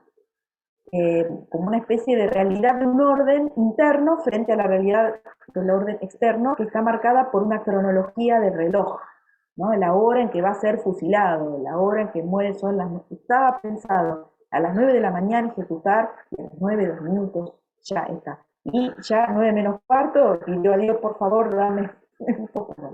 Incluso una serie de reflexiones acerca de todas las impresiones que tenemos nosotros en nuestra conciencia de cómo pasa el tiempo, ¿no? Toda una especie de reflexión filosófica previa y además un estado psicológico de angustia, ¿no? Recuerden que el personaje recuerda con terror, con horror, cuánto falta, la cuenta regresiva, ¿no? Aún me falta, no estamos a día tal, el día tal me van a...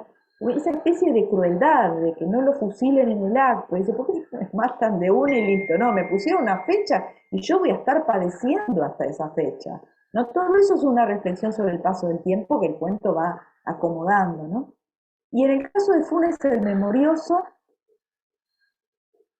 bueno, ¿qué pasa de interesante con este cronotopo? Es el único cuento, como bien dijo Dolores, los cuentos posteriores de la época peronista incorporan el cronotopo local, el cronotopo local regional.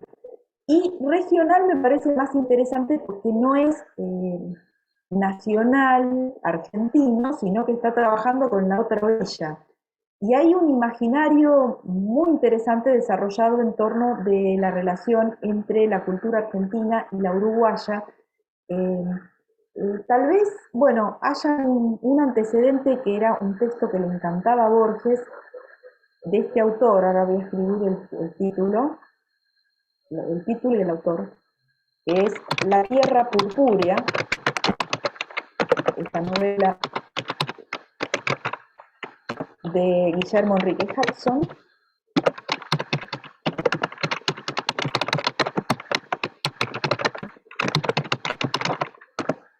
Es una novela que salió a principios del siglo XX y que habían leído secretamente eh, algunos intelectuales que conocían de la obra de este escritor de familia inglesa, pero que nació en la provincia de Buenos Aires, y después, muy tentado por su, bueno, por el aura de su familia inglesa y muy aburrido de estar en el campo haciendo cosas que no le interesaban, se fue a Londres. Porque él era un ornitólogo, además de escritor, Hudson, era un ornitólogo aficionado. Entonces, acá en el campo observaba especies de pájaros. Y bueno, evidentemente no era algo muy, que no tendría mucha confraternidad con otra gente del campo que hiciera lo mismo, pero para la ornitología inglesa era bárbaro, o sea, se encajó bien, digamos, en esa sociedad, y él mismo se fue. Ahora, publicó cosas en inglés, obviamente, porque la publicación de su obra fue allá, no en el campo de acá, sino, ahora, su obra generalmente habla del campo de acá. Entonces era de un exotismo para los ingleses increíble, ¿no? O sea, se publicó. En la Argentina llegó a cuentagotas, a destiempo, a partir de la década de 1910 principalmente. Y algunos poquitos la conocían, obviamente Borges la conocía.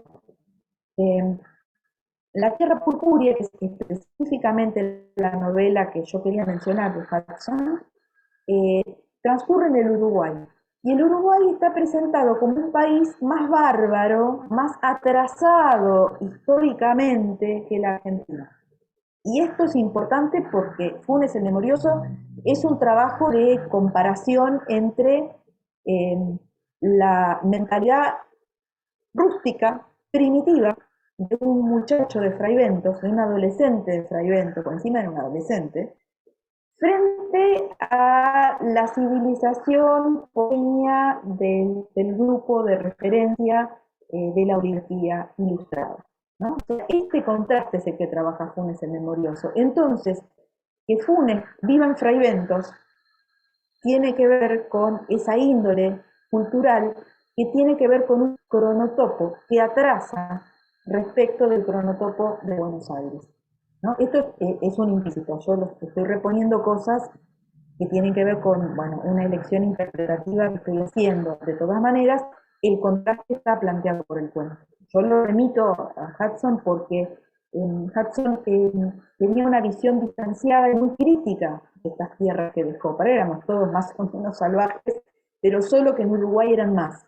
Por ejemplo, mientras acá ya tenían el fusil Remington, dice, en Uruguay combatían con lanzas. ¿Qué quiere decir? Son más primitivos, o sea, tienen otro cronotopo.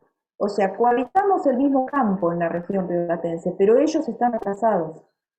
Culturalmente, esto se plantea en términos históricos también, ¿no? Por eso digo, el cronotopo es el de una Fraiventos que atrasa respecto de Buenos Aires, ¿no? Ahora, dentro de Fraiventos hay un contacto. Perdón, pero la vuelta de tuerca es que en Fraiventos hay alguien que puede hacer lo que ninguno de todos estos civilizados puede. Bien. Bueno, ahí está la gracia porque hay como una especie de pulseada, ¿no? De un contraste muy fuerte entre el personaje narrador que va a ver a su primo de la familia Edo, que tiene su estancia, o sea, son estancieros, el otro chico es un peoncito, digamos. O sea, la jerarquía social es también brutalmente diferente. Pero bueno, evidentemente hay una comparación donde las ventajas intelectuales, que creo que es lo que empieza a ser como una especie de amenaza al narrador de la oligarquía porteña, pareciera darle cierta superioridad, estatus de superioridad a Funes, a Ireneo, ¿no? Voy a señalar algunos rasgos del contraste comparativo. Si Funes representa el primitivismo, llamémosle la barbarie, el narrador, este nosotros, que aparece varias veces mencionado, representaría la civilización. Funes recuerda, no escribe. Ahora, el narrador escribe sus recuerdos. Ahora, eso sí, mucha precisión no tiene. Habrán visto una especie de recurrencia del creo acordarme, creo, no estoy muy seguro. Bueno, este discurso dubitativo es el que confronta con la memoria absoluta, ¿no? Pero escribe. En un momento dice, soy tan distraído, no es el narrador. Después, Funes puede traducir a Plinio, aprende lenguas sin usar la gramática.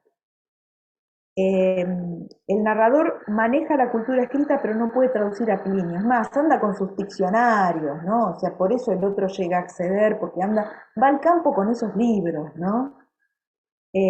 Funes siente el recuerdo físicamente. Y esto es muy importante porque a Funes eso le va a demoler, digamos, su armazón física, ¿no? Para el narrador porteño, el recuerdo es un acto, diríamos, intelectual, ¿no? Psicológico intelectual. Funes percibe lo inmediato y lo percibe de manera exhaustiva, o sea, percibe todo lo que tiene a su alrededor de una manera exhaustiva, memoria absoluta. El narrador porteño abstrae, jerarquiza, ¿no? En un momento, Ireneo dice que define la memoria o su memoria como un vaciadero de basura. O sea, él retiene lo que no hace falta retener, ¿no? Incluso también tiene un sistema nada económico para una lengua donde cada objeto correspondería a una palabra diferente, es una locura. O sea, no es económico en absoluto, no puede abstraer y no tiene capacidad de síntesis para nada, Ireneo, ¿no? En cambio, el pensamiento del narrador porteño es analítico y sintético. Es flojito de memoria, pero es analítico y sintético, ¿no? La enumeración caótica es el procedimiento ligado a Funes, y la elipsis ligado al narrador, ¿no? O sea, alguien tiene la exhaustividad que está por las listas, ¿no? La enumeración caótica, listas sin jerarquía, mientras que el otro tiene huecos, la elipsis, ¿no? Porque tiene una memoria más frágil, digamos. Obviamente, nosotros sabemos que la perspectiva es muy interesada, que el narrador va a proponer algún tipo de revancha en el relato, ¿no? Y la revancha es decir, bueno, Ireneo Funes tendrá muchas cualidades para el latín, para Plinio y para la memoria absoluta, pero es incapaz, en absoluto, de abstraer, ¿no? Es alguien que no pertenece a nuestro grado de civilización, en síntesis, ¿no? Que es un poco lo que proponen. A mí lo que me parece que hace, a la diferencia de todos los otros cuentos de este volumen, si pudiéramos encontrar una diferencia, es que los otros personajes son mucho más planos y mucho más escuetos, ¿no? Y la anécdota de Funes el Memorioso se construye sobre el personaje de Ireneo. O sea, el personaje, digamos, la trama tiene menos que ver para resolver el cuento que lo que le pasa al personaje. Vieron que nosotros estábamos trabajando, imprimiéndole como plantillas, ¿no? De tramas narrativas. Funes el Memorioso no encaja en la trama, encaja levemente, porque está construido sobre la relación entre Funes y su cronotopo. O sea, él es producto del medio, cosa que, bueno, que pasa muchísimo en la narrativa del realismo y del naturalismo, más que... Sin embargo, está transformado en un episodio fantástico, ¿no? Obviamente no nos deja la duda de que Ireneo fuera superdotado, porque el personaje no pone en duda sus capacidades. Lo que pasa es que luego lo que hace es subestimarlas en un término cultural y antropológico. Dice, esto le pasa a las personas atrasadas. Ireneo vive en una choza, en un patio de tierra, vive en Frevento. ¿Qué podemos pedir? ¿No? No sé qué hubiese pasado Ireneo Funes en el caso de que hubiese vivido en Londres, qué sé yo. No es el caso. El caso aquí es insertar en una trama de tiempo-espacio muy particular a ese personaje, ¿no? Tal vez sea, bueno, un cuento muy notable dentro de la colección, ¿no? Los otros tienen unos juegos de metaficción mucho más evidentes que este, ¿no? Pero este responde a esta exploración con lo fantástico que hace Borges, ¿no? Transforma una anécdota local costumbrista en un acontecimiento fantástico, ¿no? Regresa a la vuelta, que hace que este cuento sea de Borges, ¿no? Y bueno, con eso completamos el cuadro de lo que trae ficciones. Cuadro que, bueno, díganme si hay algo que quieran agregar o preguntar sobre esto que dijimos. porque ahora pasamos a un comparativo con Bioy, ¿eh? También esta memoria absoluta es un padecimiento. Es un padecimiento, un dolor físico terrible, es como que no poder olvidar nada no es una ventaja, ¿no? Es todo lo contrario. Sí, sí, sí, por eso, bueno, tiene una limitación física, vieron que él no se desplaza. O sea, él, a propósito, aparte trata de vivir de noche, porque de día es peor. O sea, la impresión absoluta del mundo es. Y además, bueno, también aquí hay una puesta en abismo interesante, porque en realidad la mente de Ireneo contiene, como el Aleph, el cuento que va a venir después en la obra de Borges, contiene todo lo contiene Ireneo, ¿no? Allí hay una puesta en abismo. Por eso después el narrador dice, yo mejor me olvido y yo mejor me voy, porque yo también estoy contenido dentro de la mente de Ireneo, ¿no? O sea, es una cosa terrible. Bueno, es como el zapallo que se hizo Cosmos, pero al revés, ¿sí? Hay una línea, estamos trabajando sobre un mismo tipo de ficción fantástica, ¿no? El zapallo, bueno, podría ser el cerebro de Ireneo Funes, ¿no? No sé. Pero bueno, en principio, creo que, bueno, Funes el Memorioso es un cuento que destaca dentro de esa, digamos, de esa exploración y ese experimentalismo narrativo de los otros cuentos, ¿no? Que están más emparentados entre sí, ¿no? Funes el Memorioso, estoy totalmente de acuerdo con Dolores, entra en serie con el Sur, entra en serie con el Fin, ¿no? Evidentemente, ¿no? Pero bueno, fíjense lo que hace Borges, cuando todavía no ha escrito ni el Fin, ni ha escrito el Sur, es ponerlo como una excentricidad más dentro de un libro que menciona personajes escandinavos, un espía chino, ¿no? Acciones que ocurren en Irlanda, bueno, en fin, por eso también yo quería hacer tanto hincapié en este elemento de desrealización, o por lo menos de alejarnos de lo familiar que traen los cronotopos de estos cuentos. Entonces, uno que trae un episodio situado en un cronotopo más familiar, tampoco familiar, ¿no? Por la economía de relación entre los relatos del volumen, ¿no? Nosotros lo tenemos que pensar conviviendo con estos relatos del volumen. Y además, bueno, si Fraiventos no suena conocido, Ireneo Funes no es familiar para nada, ¿no? Es un caso extraordinario, imposible desde todo punto de vista, ¿no? Aunque parezca una rareza del paisaje, ¿no? Pero bueno, eso lo hace poco familiar al paisaje también, ¿no? Por eso, bueno, me parecía interesante tener como este pie permanente en un dato de construcción básico de cualquier narración, que es el tiempo-espacio. El tiempo-espacio es una coordenada muy importante en general, y aquí creo que Borges lo explota para que estemos en una esfera de realidades nada cotidianas, nada, digamos, familiares a nuestro conocimiento, nada previsibles tampoco, ¿no?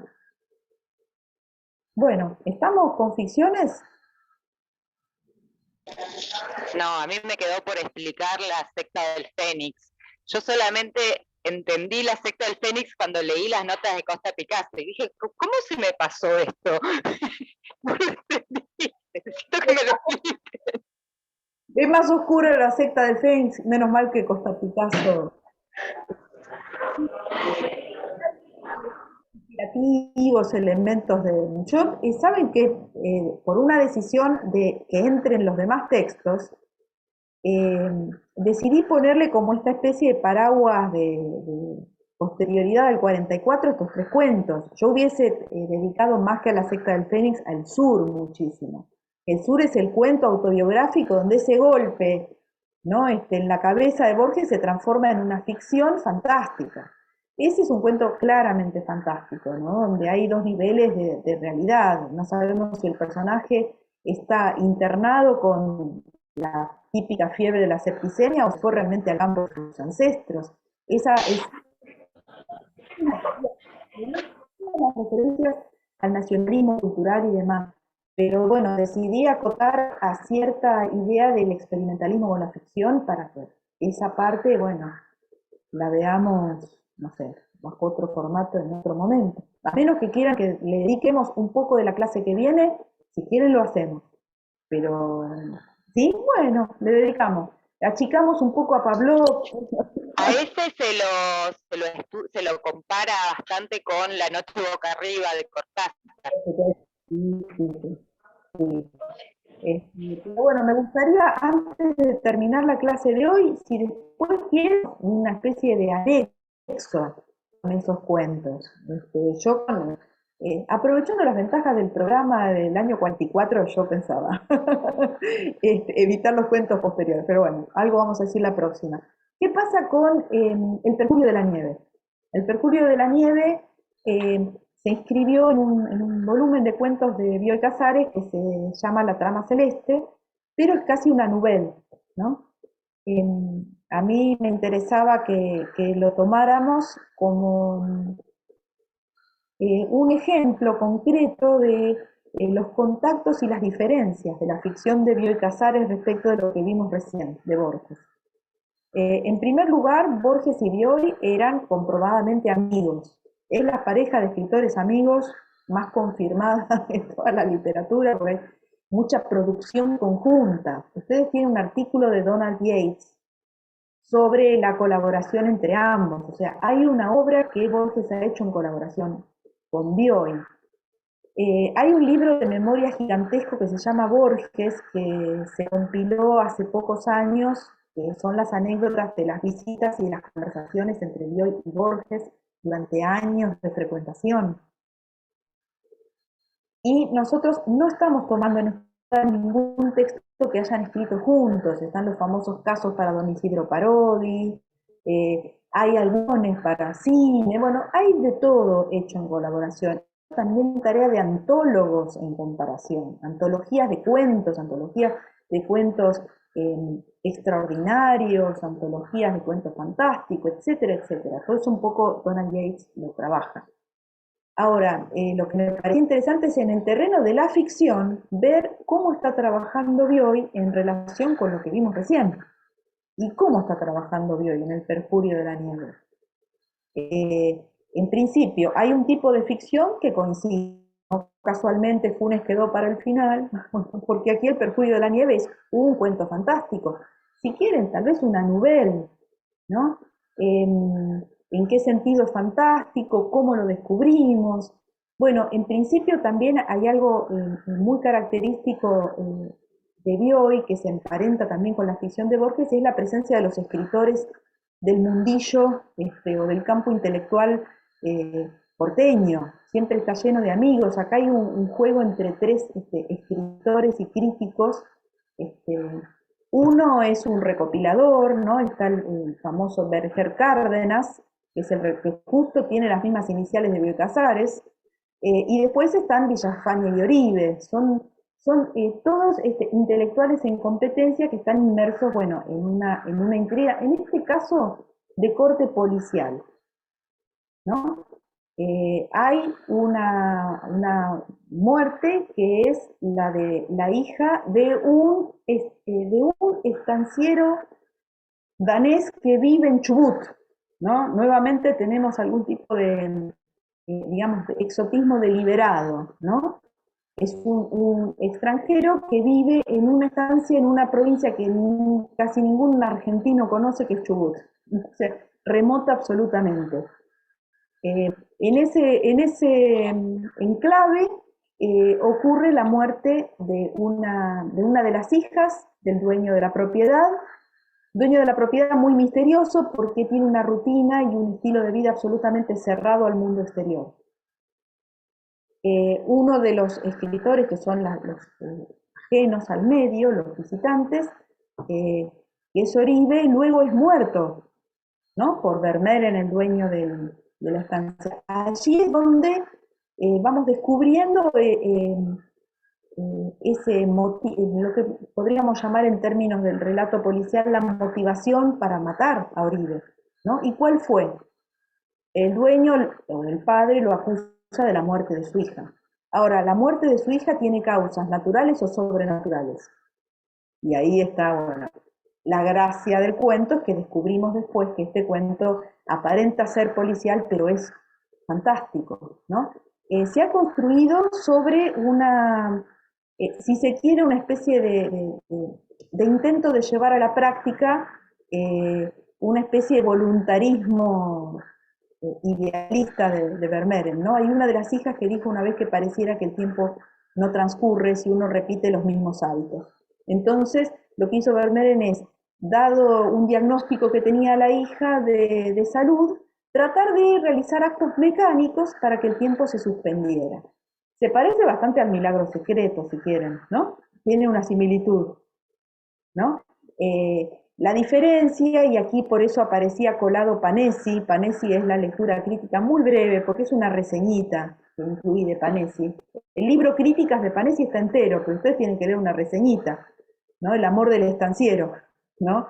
Se llama, porque allí hace alusión a una característica interesante de la narrativa de Bioy, y que siempre hay elementos mucho menos metaficcionales y mucho más carnales, ¿no? Porque en el caso de Oribe, de alguna manera es el culpable de la muerte de Lucía porque interrumpió el sortilegio, ¿no?, que había creado el padre, ¿no? Lo que hizo fue entrar a la habitación de Lucía sin saber que Lucía estaba en un trance, una especie de sortilegio, fue y la violó, ¿no? Dice, bueno, se me sometió, ¿no? Parece haber contado Oribe, ¿no? Obviamente violarla quiebra el sortilegio, ¿no? Es una acción bastante... Pero no la quiebra hablándole, la quiebra con esta especie de contacto carnal que tanto Bioy incorporó como una especie de relato de proezas, digamos, en su narrativa y en su autobiografía solapada, ¿no? Que es la que Panesi dice, bueno, acá hay una... Panesi dice, bueno, acá hay siempre cosas que no aparecen más que sugeridas, pero fuertemente sugeridas, y es que siempre hay personajes víctimas de una especie de proceso de seducción, ¿no? En el caso de Oribe era como una especie de hazaña sexual, ¿no? Yo quiero entrar a esa casa porque es misteriosa y a su vez, bueno, voy a llevarme el trofeo, una de las hijas, ¿no? Yo voy a tener sexo con una de las chicas, bastante audaz para la época, y bastante soberbio y bastante justicia poética la que realiza el padre, ¿no? Bueno, esto entonces indicaría una diferencia con la construcción de lo fantástico de Bioy Casares. Fíjense que no hay reflexión sobre la trama, sino simplemente una utilización para crear expectativa, ¿no? Hay un misterio, hay una muerte y hay una investigación sobre esa muerte. ¿Qué hacen los otros personajes, ¿no? Villafañe y Berger Cárdenas, que aporta hipótesis, ¿no? Es un procedimiento del policial de enigma, ¿no? Y en ese policial de enigma surge una explicación que no es característica del policial de enigma, que es la sobrenatural, ¿no? Que es la que no está descartada, ¿no? O sea, toda la explicación racional del cuento policial se acomoda para ser coherente con un hecho sobrenatural, no desmentido, ¿no?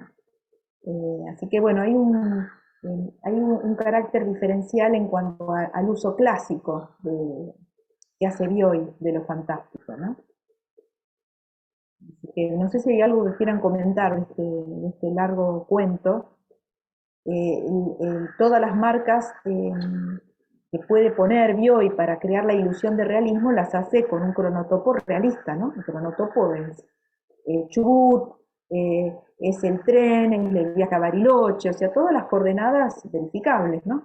Y además, cómo persigue Vermeeren a Oribe por todas las provincias de la Argentina, ¿no? Porque Oribe va escapando, va escapando, va escapando, y lo termina asesinando en Antofagasta, por ahí, ¿no? O sea, el cronotopo en la literatura fantástica clásica, la que Bioy Casares practica en este cuento, necesita que sea un cronotopo realista. Después, obviamente, la sorpresa es que algunos elementos no van a ser propios de ese cronotopo, ¿no? Bueno, no sé si hay algún comentario, algo que les haya sugerido. Yo lo que, esa duplicidad que tienen como los dos personajes de Oribe y Villafañe, como si fueran la misma, como dos caras de un mismo personaje, como que eso a mí me llamó como la atención. Sí, especialmente por ese enigma de digamos, quién fue el que, digamos, esa especie de desafío mutuo, ¿no? Porque si no hubiese estado uno de esos dos de testigo, el otro no se animaba, ¿no? O sea que en un momento crea sospechas sobre Villafañe, ¿no? También la acción, porque en realidad el deseo habría estado en ambos, ¿no? De quebrar la prohibición de entrar a la casa y demás, ¿no? Lo que pasa es que, bueno, después supuestamente ya las pruebas condenan a Oribe, ¿no? Pero sí, había una relación que en un cuento de enigma siempre tiene que tener como una suerte de distractor o indicio, como para que podamos sospechar, ¿no? De alguna otra explicación, ¿no? Lo que sí, si en el policial clásico siempre se detecta con certeza quién es el culpable. Aquí el culpable se detecta con certeza, solo que las condiciones del crimen son las que no podíamos haber esperado nunca bajo ningún indicio, ¿no? Salvo algunas frases, ¿no? Que solo se pescan en la relectura. Ya lo habíamos dicho que lo fantástico funciona con una relectura como las ruinas circulares, ¿se acuerdan? Una relectura que ya con el diario del lunes de la resolución fantástica es más fácil, ¿no? Eh, Hay una cuestión con la fotografía también, como un culto de esa imagen, ¿no? Que la fotografía es tener vicariamente a Lucía, ¿no? En el caso de Villafañe tiene, por ejemplo, la foto, pero no la tiene a ella.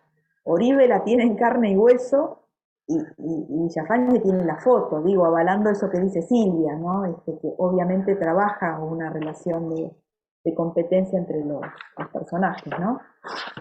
Estas afirmaciones que se leen después, ¿no? Como una señal metaficcional serían, bueno, eh, por ejemplo, la realidad como las grandes ciudades se ha extendido y se ha ramificado en los últimos años. Esto ha influido en el tiempo, ¿no? Dice, así comienza el relato, ¿no? Si nosotros volvemos a leer ese relato, esto ya es una señal.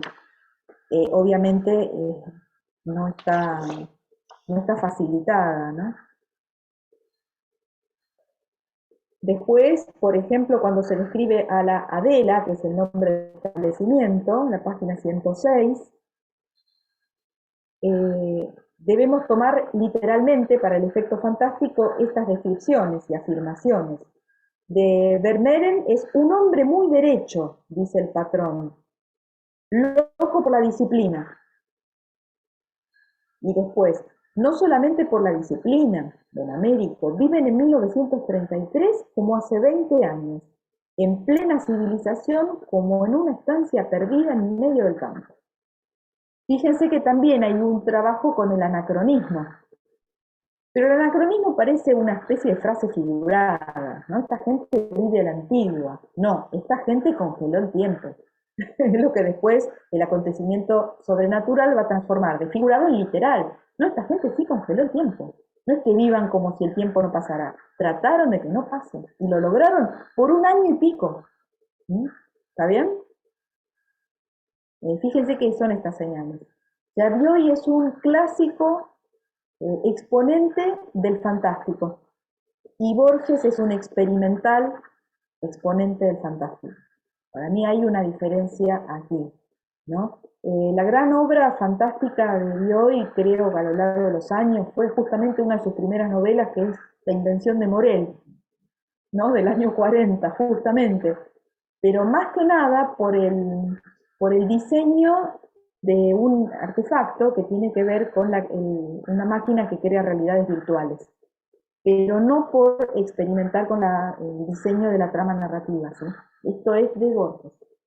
Me interesaba mucho destacarlo como poéticas de autor, ¿no? Son poéticas de autor diferentes, a pesar de tener este parentesco real, ¿no? De ser autores que han hecho cosas a medias. Incluso Bioy dice que el argumento del Percurio de la Nieve se lo tiró Borges un día en una conversación casual.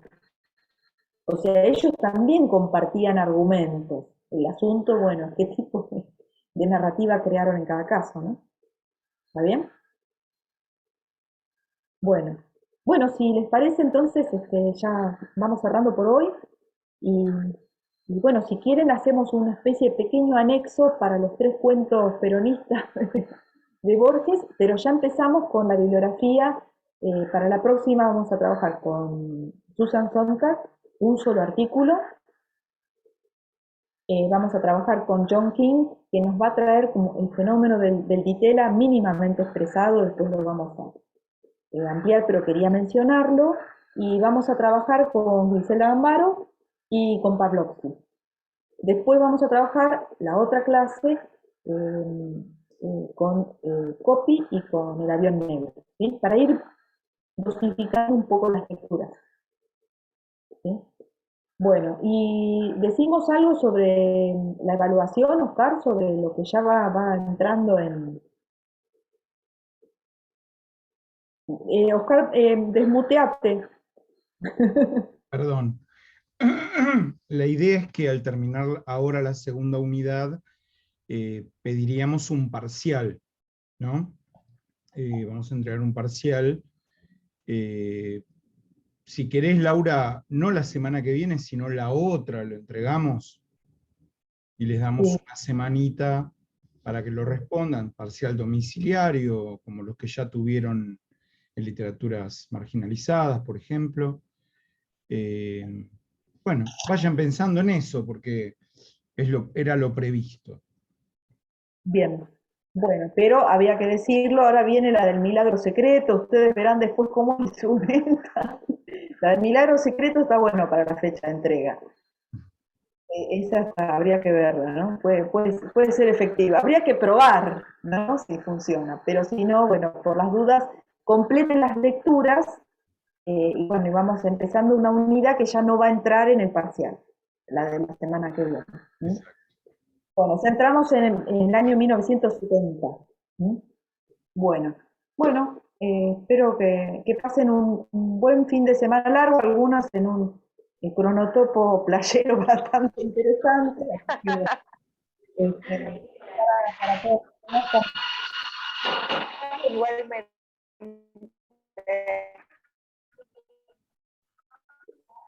Bueno, Gracias. Nos vemos. Muy chau. buen fin. Hasta Chao. hasta la próxima.